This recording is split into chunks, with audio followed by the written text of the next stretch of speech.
It's an all-out situation offshore Rio. Rhythm has caught on in the last hours, and gaps are widening between the 6 boats ahead led by Alex Thomspon and the other groups of pursuers.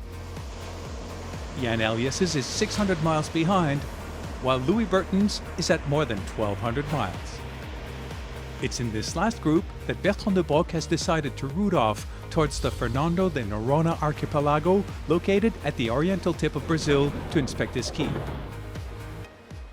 There already were vibrations at the level of Portugal, and they would only increase when the keel was in tension, meaning with a little luff. Noises inside are so unbearable I can't stay in the boat. I'm going to stop the boat, ease down the mainsail to get a clear conscience.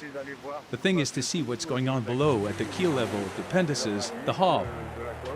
Gotta know what it's about.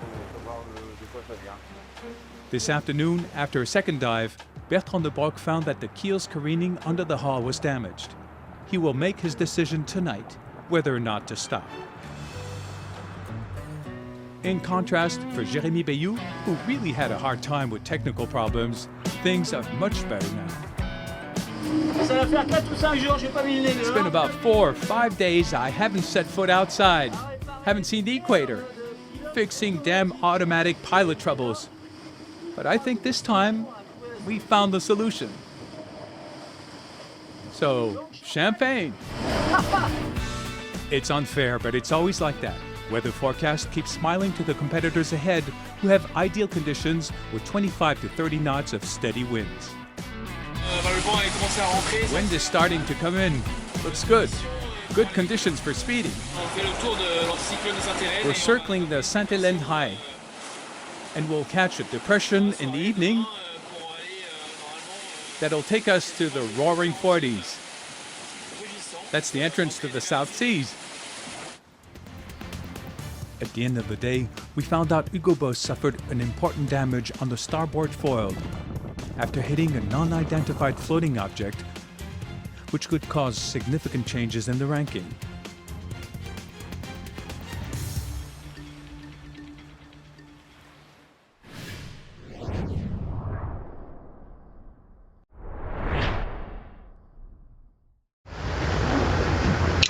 Good morning, it's Rich Wilson aboard Great American 4, November 19th.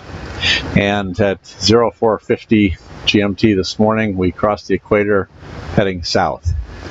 And we thought it was a fitting time to fly these prayer flags that you see, brought to me by my friend Scott Hamilton, Mount Everest veteran himself, from Nepal, to Les Sables d'Olonne for the start of the race, and gave them to us a couple of days before the start. Scott's also serving on our team of experts for our Sights Alive school program. To describe the flags, I'll quote from an email that he sent me yesterday.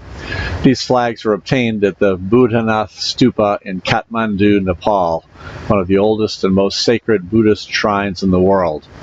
Mount Everest, the world's highest peak, sits on the border of Nepal and Tibet. That seems appropriate, as the Vendee Globe is often called the Everest of the seas. Originally, they were just pieces of printed cloth, that were transformed into authentic prayer flags by a high lama in a special prayer service, thereby activating their magical powers. The colors represent the 5 elements. Yellow is earth, green is water and growing things, red is fire, white is air and wind, blue is sky and space. Each flag carries the image of a powerful protective deity.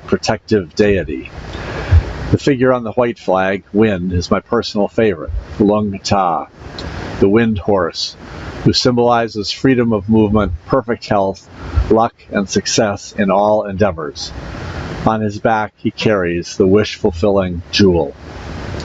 When properly flown, these flags promote peace, compassion, strength, and wisdom. As the breeze crosses over them, they allow all earthly cares and worries to be carried by the 4 winds to the ends of the earth. So thanks, Scott.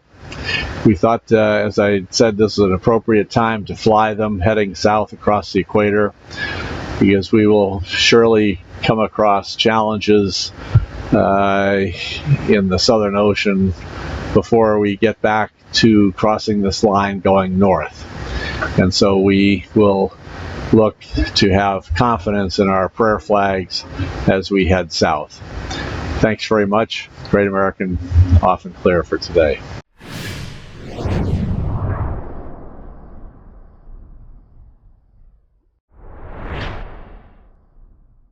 So here we are on the foredeck of Face Ocean. I'm just trying to explain why we need these sails to be properly furled. Just above the clew here, just above where the sheets are. You know, if the sail is not tight properly, here it's going to become loose and start flapping. Drama, drama, drama. Sometimes it has been seen that skippers had to climb up the forestay and cut their sails with a knife. Then there are two ways of furling a sail. You can furl the sails with the clew, leaving the clew just out and the sheets on, or you can decide to furl completely and furl the sheets as well, like we have on the Gennaker here. The sail is moving all the time, right? And so if it's stuck here, you may lose the control and the tightness at the top, and hence the problem and furling, blah, blah, blah. If you've got the clew outside, the sheets outside, fully tight, cannot happen. All the movements of the sail will help the sheets to tighten the sail a bit more each time. That's why we must furl the sails like our G2 and not like our Gennaker. So here we are, back to our little problem with blades. I'm going to show you what we've got here. Here we are. We have two blades like this. These are the cruising ones, and we have two of those, and 4 spare blades. 4. Normally, yes, I have enough. In the last 10 days, we broke 4 of those. 4 in 10 days. So for a race that will last 100 days, we would require 40, which we don't have. So that could become a problem for us. It's not a problem today. It could become a problem.